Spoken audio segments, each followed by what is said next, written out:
பார்க்குறோமே, இதுல 9வது அத்தியாயத்திலிருந்து ஆரம்பிக்கப்படக்கூடிய ஒரு வரலாறு தான் அந்த புகைவாசிகளுடைய வரலாறு.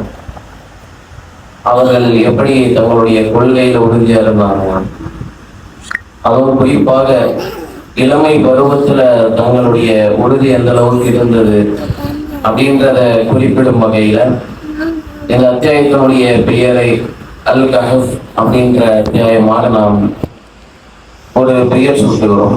அப்ப புகைவாசிகள், அப்ப அவருடைய வரலாறு என்ன அப்படின்றத நம்ம சுருக்கமா தெரிஞ்சுப்போம். அடுத்து ஓத இடையில கூடுதல் விளக்கங்கள் இருக்கும், அதை நம்ம பின்னாடி கூட பார்த்துப்போம். முதல்வருடைய அந்த சுருக்கமான வரலாறை நம்ம முதல்ல தெரிஞ்சுப்போம்.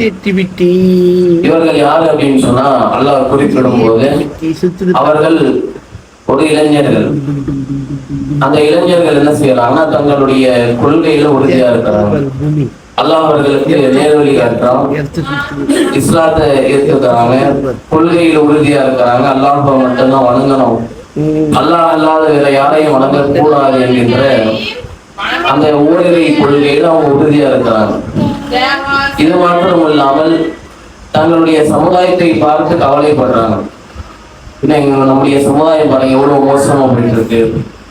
அவர்கள் தங்களுடைய கொள்கையில உறுதியா இல்லையே, அல்லாதவர்களிடத்துல பிரார்த்தனை செய்யறாங்களே, அல்லாஹ்வை தாண்டி வேறொரு கடவுளை வணங்குறாங்களே, இவர்கள் அநியாயமான கூட்டதான் பேசுறாங்க அப்படின்னு சொல்லி இந்த இளைஞர் கூட்டம் தங்களுக்குள்ளேயே பேசிக்கிறாங்க.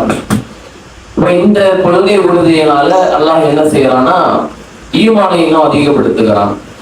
அப்ப அந்த கூட்டத்துக்குள்ளேயே பேசிக்கிறாங்க. என்ன பேசிக்கிறாங்கன்னா, நாம ஒண்ணு பண்ணுவோம், எதிர்ப்புகள் அதிகமாகுது, நாம கொஞ்ச நாள் குகையில போய் தங்கிட்டு வருவோம், கொஞ்ச நாள் தங்குவதற்காக போவோம் அப்படின்னு சொல்லி தங்குவதற்காக சொல்றாங்க. செல்லக்கூடியவர்களை அல்லாஹ் என்ன செய்யறான்னா தூங்க வைக்கலாம். மரணிக்க செய்யல, தூங்க வைக்கலாம். எப்படி நம்ம தூங்கும் போது அங்கேயும் இங்கே புரள்வோமோ, இடதுபுறமாக வலதுபுறமாக புரள்வோமோ, அதே போலதான் அவர்களும் இருந்திருக்கிறாங்க. ஆனா அல்லாஹ் ரப்பல் ஆலமீன் கொஞ்சம் கூடுதல் காலம், ஒரு சில வருடங்கள் தூங்க வைக்கலாம். அப்படி தூங்க வைக்கக்கூடிய அவர்களை பார்த்தால் நீ எப்படி இருப்ப அப்படின்னு அல்லாஹ்வுடைய தூதரை பார்த்து அல்லாஹ் பேசுறான். அவர்களை பார்த்தா நீ பயந்திருப்ப, விரண்டு ஓடி இருப்ப.